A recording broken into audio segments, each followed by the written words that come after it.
Okay, so this is a test run for our discussion. So I have chosen this topic for machine design, which is power screws, bolts and power screws. So the discussion have been uploaded already on the YouTube channel of Ingenieros Mechanical. So feel free to watch it and let us have this spontaneous solving of the problems. So the problems came from the book of Fundamentals of Machine Design by Anthony James Bautista. Okay, sabi nga, give credit where credit is due. So let us start answering this.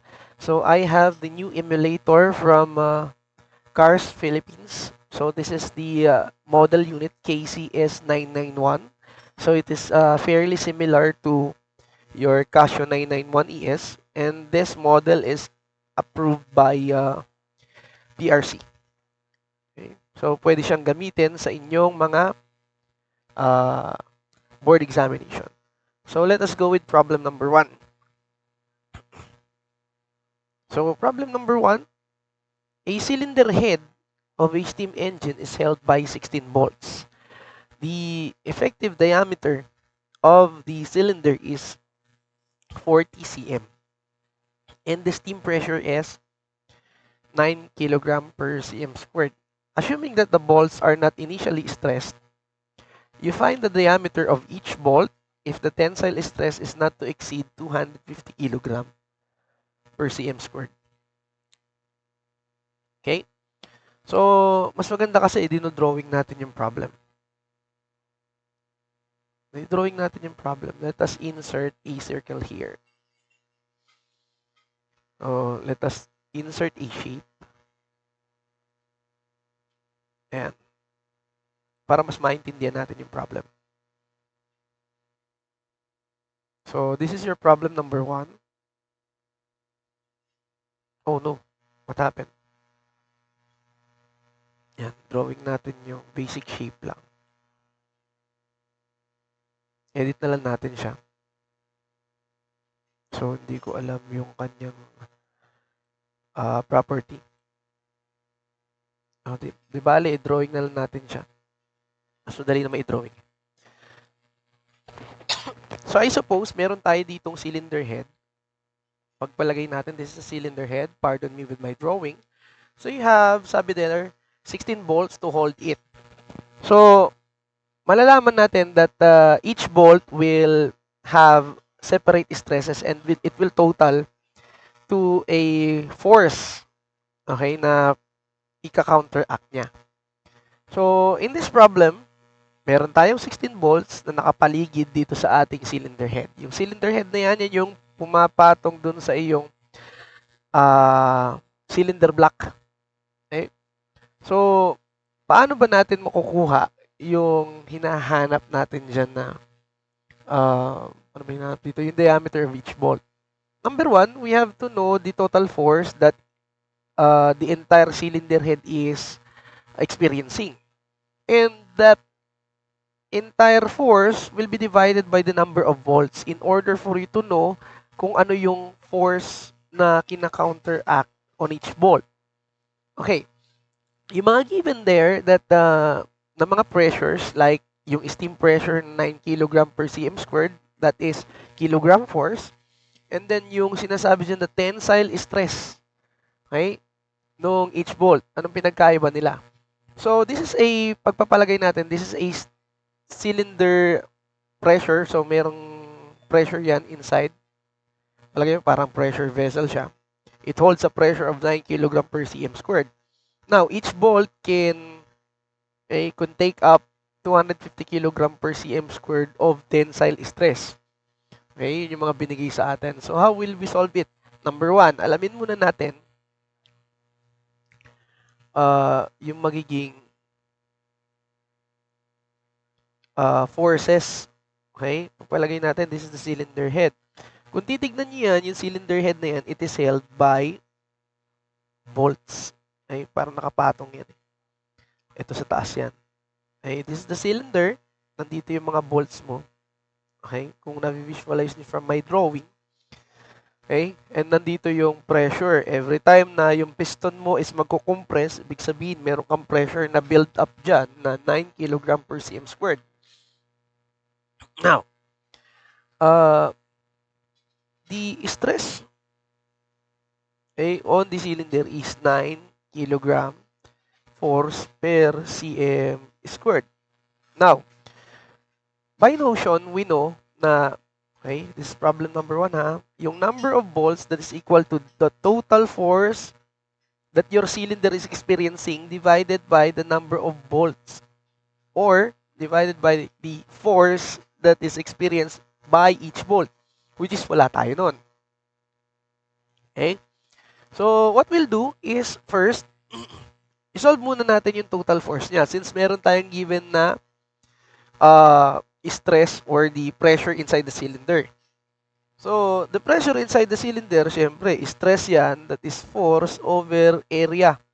Yung kukunin mo ditong area is the distribution area ng force na yon or yung distribution area ng stress na yon, which is the cylinder, the diameter of the cylinder. So, pwede natin tong kunin. Okay? I-reform natin yung equation natin that your Ft is equal to yung stress on the cylinder multiply to the area of the cylinder.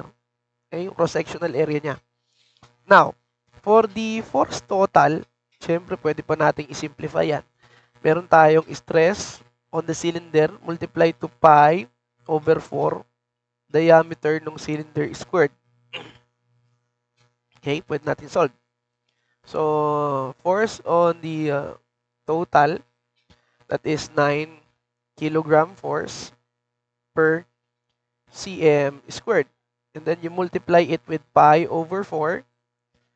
And then DC. What is DC? That is the diameter of the cylinder. If we can recall, that is 40 cm. Dito siya, 40 cm yan. Ito yung kanyang mga given. Okay? So, 40 cm. So, square natin siya. Okay, using our calculator given by cars, on mo muna syempre. Hindi gagana yung calculator mo pag hindi ino-on. Okay? So, kahit anong galing mo dyan, kung hindi mo pipindutin yung on, wala kang makukuhang sagot. So, shift, kunin natin yung value ng pi. We multiply it with 40 squared. Okay, input na lang. And then divide by 4. That is 3,600 pi. Okay? 3,600 pi. So, kung kayo magbo-board exam, okay na to. Store mo na lang yung value niya. So, this is, ang unit ay kilogram force. Let us store the value at A. Ayan, nakalagay na kay A. Now, you want to find the force on each bolt. Very basic na yan. So, you want to find the force on each bolt. So, that is yung force total, divide mo na lang ng number of bolts. So, you have 16 bolts there. Meron tayong given na 3,600 pi divide by 16 volts. So, each bolt will have, gamitin natin to, i-recall natin yung value ni A, and then 16 volts. So, that is 225 pi. Kilogram force. Okay na to. Store ko naman yung value niya kay B. Yan. So, I have stored the value at B. And now, I want to find yung stress that each bolt is experiencing. So, basic siya. Mahanap na natin yun. Okay. So, bring down lang natin siya. So, I want to find the stress that is experienced by each bolt. Siyempre, force over area yan. So, force on each bolt and then area of the bolt. The cross-sectional area kung saan siya mag-shear. Mag-shear, magko-compress or magkakaroon ng tensile. Now, the force on each bolt is itong given na to. Nakuha natin. Divide by pi over 4 diameter of the bolt squared. Sir, ba't hindi mo na minultiply na number of bolts? Pwede naman. Pwede diretso mo siya dun sa force total. Pero if you are looking for the stresses on each bolt, hindi mo na kailangan divide yung number of bolts. So, ang gagawin natin dito, 225 pi kilogram force divide by pi over 4. Yung diameter na given there is, hindi natin alam, yun nga yung tinatanong. Okay, diameter of the bolt squared, that is equal to, if I can remember it correctly, 250 kilogram per cm squared. Okay? So, pwede nating makancel yung kilogram force. Sir, shift solve tayo, wag. Mag-algebra ka na lang. So, diameter of the bolt is square root. Okay? Yung 4, multiply mo ng 225 since na-cancel na natin yung kanyang unit. Okay? As is na yun. Divide by 250 pi. So, dalawa yung pi dyan. Cancel ko na yan. Ang unit will be, matitira na lang dyan ay kilogram force per cm squared. Okay? cm squared na lang. Ang tinatanong niya dyan is mm. Okay? So, I will multiply it. Alam ko na lalabas dyan ay cm. So, you have 10 mm every 1 cm. So, cancel na yung cm dyan. Pinutin ulit natin using our CARS calculator. Okay? So, 4 times, i-recall natin yung nakastore kay B. Divide by 250 pi. Okay? And then, multiply natin siya kay, later na lang, times 10. So, the answer is, bigyan natin, big reveal, 18.97. Sakto yung ating value. So, that is for problem number 1. Okay? Basic yan. Ang tagal ko nang tinuro nito, so wala akong notes dito.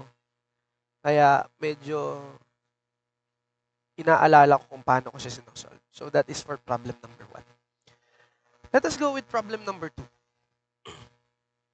Sabi dyan, an eye bolt is lifting a block.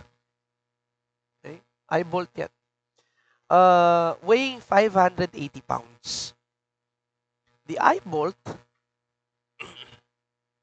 okay, of SAE C1040 material with given material properties with ultimate strength of 68 KSI and yield strength of 65 KSI. What is the stress area in inches squared? Okay? So, pag nabasa ko yung stress area, if I can remember it correctly, parang this is empirical formula. You have definitely dalawang empirical formula dito. If I can remember it correctly, again, galing kay Fairs and Valance. Okay? So, sabi dito, if it is under unified course series thread. Okay? Okay. Ano ba yung eye bolt? Okay? Yung eye bolt na yan, ito yun. Ganyan. Para siyang lollipop. Okay? Yung nilalagay mo dun sa mga butas ng engine block. Ngayon, pag ililift siya, gamit yung ating chain block, yan yung kinakapitan. Okay? Yan nilalagay yung kadena. Now, solve natin siya using the empirical formula. Recall natin, stress area ang tinatanong ha. Stress area. If stress area ang tinatanong dyan, kukuha tayo ng empirical formula. So, empirical to. Empirical formula from Fairs.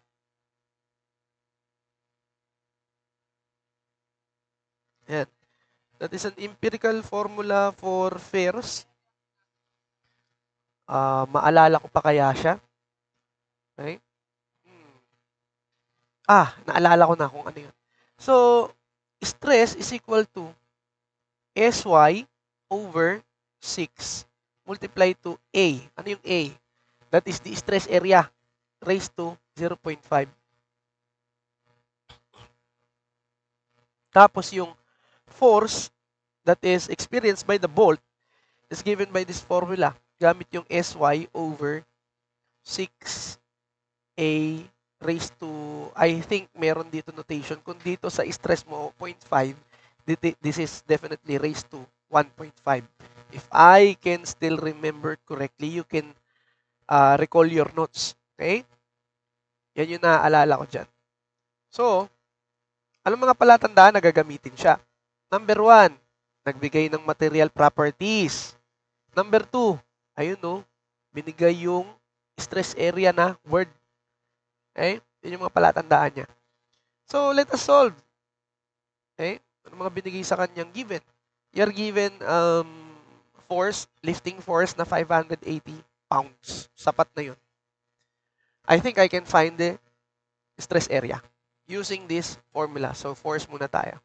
So, F is equal to SY divide by 6 A 1.5. Sir, sa board exam, that is, ang ginagawa po nila, nag-shift solve. Pwede naman. Okay?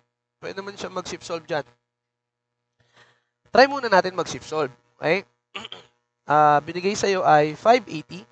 Okay? Using our CARS calculator, 580. Tignan natin kung gaano kabilis mag-shift solve. Okay? Tapos, meron tayong given SY there, 65 KSI. Wag mong wag 65 lang lalagay mo. Gawin mong 65,000. Okay? Tapos, yung resisting area, alpha x mo yan. Raise to 0.5. And then, divide by 6. So, shift solve natin. Okay, let us solve for x. What will be the answer? Okay. 0 point, given there, 0 point, hindi, 1.5 pala. Mali ako ng pindot. Sorry naman. This is 1.5. Yung sa taas. Ayan. Shift, solve. Kaugalian nyo na i-clear nyo yung memory na calculator every time that you will use shift solve. I think hindi ito yung tamang sagot dito. Excuse me. Mapapansin nyo, chinek ko muna yung sagot niya. Okay? Mapapansin nyo na ma-check ko muna siya. Kapag hindi nag-work yung SY, since given yan kasi dyan, SY dun sa formula, why not try the other way? Try mo yung kanyang SU. Ano ba SU niya? 68. Ano sagot? 0.14. Okay? Pero pag trinay ko yung 68, hindi naman perfecto lahat ng gumagawa ng libro eh. Kahit ako, nagkakamali ako. Okay? So, lalabas yung tamang sagot, which is 1378 inch squared. Okay? Yun yung shift solving. Pero paano kapag nag-algebraic method tayo? Okay, pasok tayo dito. 580. Wag mo na lagay yung unit kasi irrelevant na yung unit kapag kapag empirical. Okay? So, let us start with 68,000. Okay, divide by 6. Tapos, this is the resisting area. Tapos, 1.5. May ilong method tayo, algebraic. So, itong value na to, pwede ko nang pagsama-samahin dito sa gilid. So, A raised to 1.5 equal to 580 multiplied to 6 divide by 68,000. Okay. Ang ginagawa ko usually, nilolon ko bawat gilid. Okay, natural logarithm yan, A. Para maibaba ko yung 1.5. Tapos, equal to ln din, yung buo, 580 multiplied to 6 divide by 68,000. Ayan. Sorry. So, paano natin cancel yung ln? Divide ko muna itong buo ng 1.5, okay? Divide by 1.5. Cancel na ito. So, ELN nung A para makancel. ELN. Okay? Kanya-kanyang technique yan. Kanya-kanyang gusto sa buhay yan. Hayaan nyo yung trip nila. Trip ko to eh. So, 68,000. Divide by, lahat yan divide by 1.5. Okay. So, cancel na to. We can arrive with the stress area. Yung stress area dyan, laging inches squared. Yung kay Fairs, lagi yung imperial units or English units. Remember that. Okay? Ayan. Press AC. So, shift E. Okay? Tapos, meron tayong natural logarithm yan. 580 multiply to 6 divide by 68,000. I wish yung laptop ko is dapat touch screen na rin para dinudot-dot ko na lang yung screen. Divide by 1.5. Okay. Parehas lang naman, di ba? Mag-shift solve ka or kung talaga mabilis ka mag-isip, kayang-kaya yan sa calculator input lang. So, this is 0.1378 inches squared. Okay? Okay siya. So, that is number 2. So, let us solve yung on the first part. Ito, empirical na naman to. Let us read the problem. You compute the diameter of a set screw. The keyword there is set screw. Burahin natin. Yan. Diameter of the set screw required to transmit 8 horsepower at a shaft speed of 850 RPM. Sorry, wala akong salamin. The shaft diameter is 2 inch. Okay. Ano ba ang itsura ng set screw? Makakita kayo ng mga shafting. Usually, yung malalaking shafting ang ginagamit ay key. Kunya. Pero yung maliliit na shafting, ginagamit niyan ay set screw. Sometimes, yung mga pillow block nyo, yung mga bearing nila, may mga butas yan na parang ina-allen. Yung mga Allen torques ang ginagamit. So, yun yung set screw. Okay? Let us compute the diameter. Pero paano mo naman siya i-compute kung hindi mo nga alam yung kanyang formula? Another empirical formula for set screw. So, number 3. Empirical. Okay? Keyword is set screws. Ayan. Ano yung empirical dyan? P equal to D N D raised to 2 of 2/3. 2/3 ba yan? 2.3. 2.3 divide by, I think this is 80. No. 50. Ayan, na-remember ko na. So, sir, ano yung D dito? Yung malaking D. Yung malaking D dyan ay yung diameter ng shafting. Yung maliit na D, syempre maliit yung set screw. D yun yung maliit na diameter. Maliit na D. Gamitan mo ng common sense. Ang inanap natin dito is D, small d. So, D raised to 2.3 equal to 50 P divided by ND. Tapos, ganun ulit na process. So, 2.3 ln ng D equal to 50 multiply to the power of the shaft. Wag mo na ilagay yung unit kasi waste of time yan dahil this is empirical formula. So, N is 850 RPM and then diameter of the shaft is 2 inch. 850 and then 2 inch. So, paano makakancel yan? I-divide ko muna lahat ng 2.3. ln na to. Ayan. So, ln D equal to ln yung buo 50 multiply to 8 divide by 850 times 2 divide by 2.3. So, raise up natin ng E. Cancel na kagad to. We will now arrive with D. So, what will be the answer? Okay, press AC dito sa ating calculator.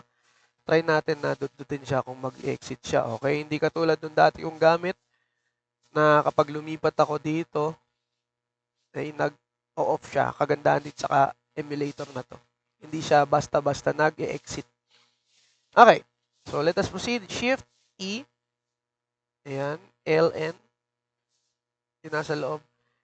8 times 50 divide by 850 multiply to 2. Alright.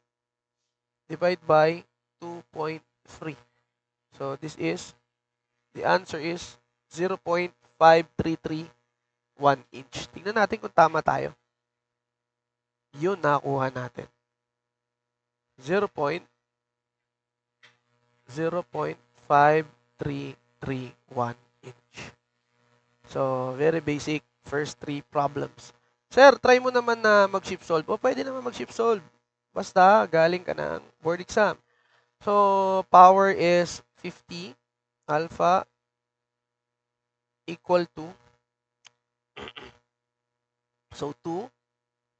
Okay, 2 times 850. Alpha x raised to 2.3 divide by 50. Uy, 50 ba to? Power is 8 pala. Ayan. Kamali lang, sorry naman. Then shift solve. So the calculator says that, tingnan natin, same value. So that is the first part for your bolts and power screws. Stay tuned because I will just take a 5-minute break.